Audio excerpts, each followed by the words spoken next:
بسم اللہ الرحمن الرحیم۔ السلام علیکم ناظرین، آپ دیکھ رہے ہیں میرے یوٹیوب چینل۔ میں ہوں نسیم فاروق۔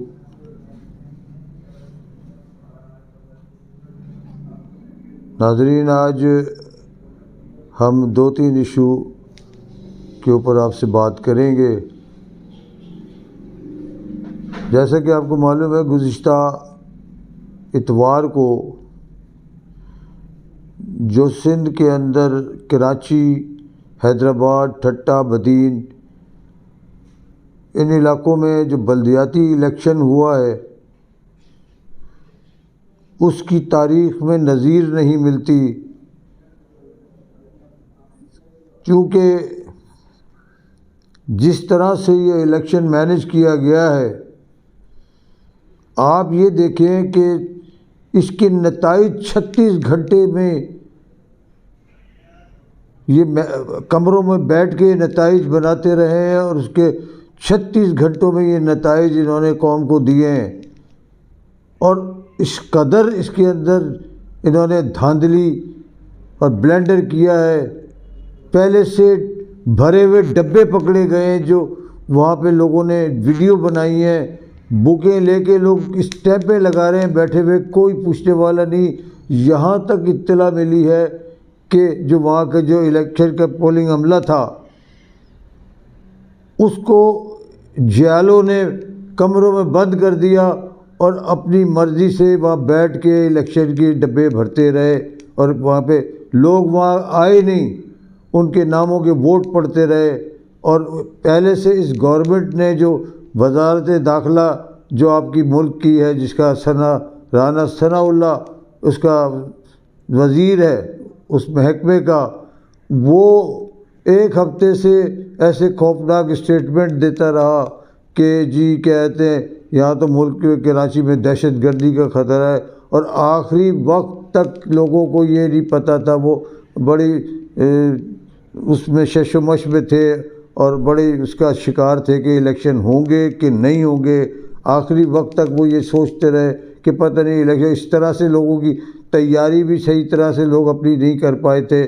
وہ اسی مغالطے میں رہے کہ پتہ نہیں کس وقت یہ الیکشن ملتوی کر دیا ہے، کیونکہ بظاہر ایسا ہی لگ رہا تھا کہ وفاقی حکومت اور سندھ کی حکومت یہ قطعی انٹرسٹڈ نہیں تھی اس بلدیاتی الیکشن کو کرانے کی۔ جیسے کہ اسلام آباد میں انہوں نے بدماشی سے، دھوس سے، دھمکی سے وہ الیکشن نہیں ہونے دیا 31 دسمبر کا۔ اسی طرح سے اس الیکشن میں بھی، کیونکہ اس قدر یہ خوفزدہ ہیں، اس قدر یہ گھبرائے ہوئے ہیں، ان کو راتوں کی نیندیں ان کی اڑ گئی ہیں، بقول عمران خان کے کہ یہ اس کو تو میں اس کا نیندیں حرام کر دوں گا۔ شہباز شریف کی یہ گولیاں رات کو کھا کے سوئے تبھی نیند نہیں آئے گی، گولیاں لے کے بھی اس کو۔ اور یہ حقیقت ہے کہ ان لوگوں کی راتوں کی نیندیں اڑ گئی ہیں، اور ان سے اب سمجھ نہیں آ رہا ہے ان کو کہ ہم کریں تو کیا کریں، کس طریقے سے جان چھڑائیں۔ ایک اور ان کی مصیبت، ان کے اپنے پاؤں پہ انہوں نے خود کا لاڑا مارا ہے۔ کل انہیں الیکشن میں جب عمران خان نے ان کو صرف ٹیپ کیا تھا، عمران خان نے صرف ان کو ٹریپ کیا تھا، اور یہ اس میں ٹیپ ہو گئے اور جھانسے میں آ گئے۔ انہوں نے عجلت کے اندر ان اراکین کے نیشنل اسمبلی کے ریزائن ایکسیپٹ کیے جن سے انہیں خطرہ تھا کہ اسمبلیوں میں بھی آ کے بھی شور مچائیں گے اور ہمارے لیے مصیبت بنیں گے۔ لہٰذا انہوں نے ان کے فوری طور پہ کہتے ان کے ایکسیپٹ کیے ریزائن، اور چند منٹ کے وقفے سے الیکشن کمیشن کو دیکھے جو نون لیگ کی خوشنودی میں اتنا آگے چلا گیا ہے کہ وہ سیکنڈ اس میں نہیں لگائے کہ وہ ان کے نوٹیفیکیشن بھی انہوں نے جاری کر دیے۔ انہوں نے اس کے نوٹیفیکیشن بھی جاری کر دیے، اور ادھر کہتے 36 گھنٹے الیکشن کے ہو گئے، اس کی کان پہ جوں نہیں رہیں گی۔ اس نے قوم کو نتائج دینے سے اوائڈ کیا، اور وہ نتائج نہ دے سکا 36 گھنٹے میں بھی پورے۔ اب پروگرام یہ بنایا پی ٹی آئی اور جماعت اسلامی نے کہ وہ اس الیکشن کے خلاف، جو کہ پری پول ریگنگ جو پورے سندھ کے اندر کی گئی ہے، اور کراچی کو اور حیدرآباد کو جس طریقے سے انہوں نے بوڑھے طریقے سے دھاندلا کیا ہے، جس میں کہتے ہیں ان کا سرکاری پورا عملہ اس میں ملوث ہے، اس دھاندلی میں بھی اور اس پری پول ریگنگ کے اندر بھی۔ تو انہوں نے کہا ہم اس کو نہیں مانتے، ہم اس کے اوپر پرزور احتجاج کریں گے، اور جماعت اسلامی اور پی ٹی آئی اپنا لائحہ عمل بنا رہی ہیں، وہ ان نتائج کو نہیں مانتی جو کہ ان کے اوپر مسلط کیے گئے ہیں، جبکہ 100 سیٹیں جماعت اسلامی کو ملنی تھی، 100 سے اوپر سیٹیں جو 100+ میں جا رہا تھا، وہ ان کے پاس فارم 7 موجود ہیں۔ اسی طرح سے پی ٹی آئی بھی اس وقت نمبر 1 پہ اپنا کلیم کر رہی تھی، اس کو بھی 40 سیٹیں دی ہیں صرف۔ یہ ممکن ہے؟ ایسا ممکن ہے؟ آپ سمجھتے ہیں قوم اس وقت اتنی شعور قوم میں آ گیا ہے، قوم اب ان کے کسی اس جھلو میں نہیں آئے گی، کسی بہکاوے میں نہیں آئے گی، کسی جو انہوں نے بلنڈر مچایا ہوا ہے یہاں پہ، وہ سندھ کے لوگ رو رہے ہیں، ان کو دعائیاں دے رہے ہیں، یہ وہاں گئے نہیں سیلاب میں، اور وہاں سے یہ بھاری اکثریت سے جیتتے ہوئے نظر آ رہے ہیں۔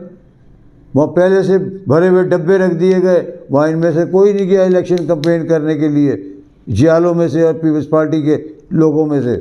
بلاول تک نہیں گیا، وہاں پہ ایک فوٹو بنوا کے آ گئے، اسکول میں چوری چھپے گیا، بچوں کا اسکول تھا، وہاں پہ ایک فوٹو بنوا کے اور وہاں سے آ گیا بھاگ کے۔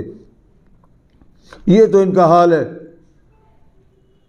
ادھر دوسری طرف جو سپریم کورٹ میں جو نیب ترامیم کے خلاف جو عمران خان نے درخواست دی تھی، اس پہ بڑی پرزور طریقے سے روز کی بنیاد پہ سماعت ہو رہی ہے، اور آج نیب نے سپریم کورٹ کے چیف جسٹس عمر عطا بندیال صاحب نے وہ تمام ریکارڈ مانگ لیا ہے، وہ تمام لوگوں کی لسٹ مانگ لی ہے جن کو اس نیب ترامیم جو انہوں نے امپورٹڈ گورنمنٹ نے کی ہے اپنے مطابق، اور اس میں جن جن لوگوں کو ریلیف ملا ہے ان سب کی لسٹ، اور اس وقت کی لسٹ جو عمران خان کے وقت میں جو 4-5 ترامیم کی تھی، جس کے تحت صرف ان لوگوں کو جو کہ FBR کا مسئلہ تھا، جن کا ٹیکسز کا مسئلہ تھا، ان کو ریلیف دیا گیا تھا۔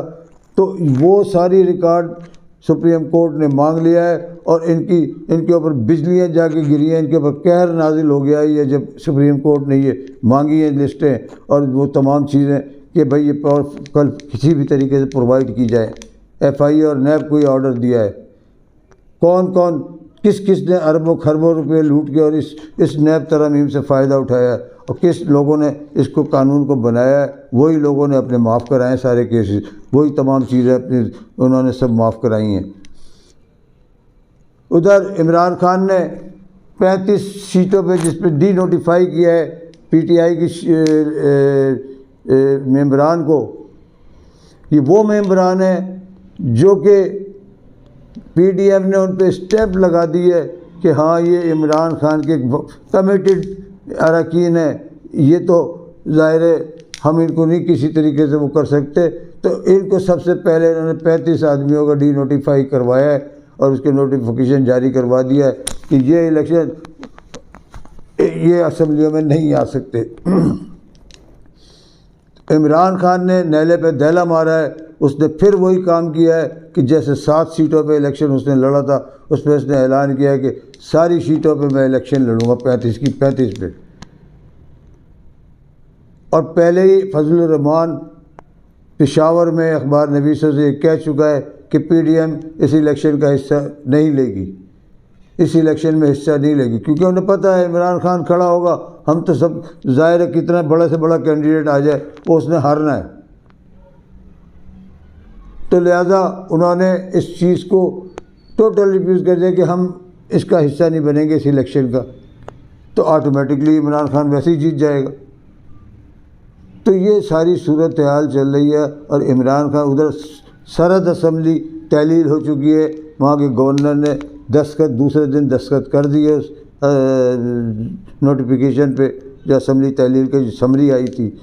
تو اس طرح سے وہاں کا بھی قصہ تمام ہوا۔ یہ لوگ کہتے تھے کہ سرحد اسمبلی ٹوٹے گی، پہلے کہتے تھے پنجاب اسمبلی ٹوٹے گی، پنجاب بھی توڑ دی اس نے، جو عمران خان نے کہا تھا وہ کر کے دکھایا۔ کوئی چھوڑتا ہے اپنے اقتدار کو؟ کسی نے آج تک چھوڑا ہے کسی نے اقتدار؟ جس کو نظر آ رہا ہو کہ آگے الیکشن ہوں گے کہ نہیں ہوں گے، کوئی بھی نہیں اپنا اقتدار چھوڑتا۔ عمران خان نے مثال قائم کی ہے، پنجاب اور KP کے اسمبلیاں توڑ کے کہ ہمیں اقتدار سے نہیں، ہمیں عوام سے محبت ہے۔ ادھر دیکھیں جی، ادھر یہ لوگ پیسے کی اس میں بھاگ رہے ہیں، ملک کا بیڑا غرق ہو رہا ہے، ملک میں مہنگائی آسمان سے باتیں کر رہی ہے۔ اور ابھی یہ انہوں نے کل بجلی کے یونٹ بڑھائے 4 روپے کچھ پیسے، 4 روپے کچھ پیسے۔ ابھی پیٹرول اور ڈیزل پہ آنے والی ہے سمری، گیس کے اوپر آنے والی ہے۔ تو یہ کہاں جائیں گے؟ ان کو یہ خوف کھایا جا رہا ہے کہ ہم یہ بڑھائیں تو کیسے بڑھائیں، ہم تو مصیبت میں آ گئے ہیں۔ اگر الیکشن عمران خان کو اسمبلی میں انٹری دیتے ہیں یا ان کے لوگوں کو تو مصیبت ہے، آگے کھائی ہے پیچھے، تو دونوں طرف سے مصیبتیں پھنسے ہوئے ہیں۔ اب ان کے سمجھ نہیں آ رہا ہم نے کرنا کیا ہے۔ تو اب صورتحال انتہائی الیکشن کی طرف بڑھ رہی ہے، جو کہ نظر آ رہی ہے انشاءاللہ۔ اور جب تک اس ملک میں صاف اور شفاف الیکشن نہیں ہوں گے، جب تک یہ ملک اسٹیبلٹی نہیں آئے گی اس ملک کے اندر، اور یہ ملک میں ملک کی معیشت صحیح نہیں ہوگی، یہ ان کو سمجھ کسی کو نہیں آ رہی۔ اس کے ساتھ ہی میں آپ سے اجازت چاہوں گا۔ اللہ آپ کا حامی و ناصر ہو۔ آخر میں آپ سے درخواست ہے کہ آپ کچھ ویڈیو سمجھ آئی ہو، پسند آئی ہو تو اس کو ضرور سبسکرائب کریں اور بیل آئٹم کو کلک کرنا نہ بھولیے۔ اپنے کمنٹ سے ہمیں کمنٹ باکس میں آگاہ کیجیے۔ السلام علیکم۔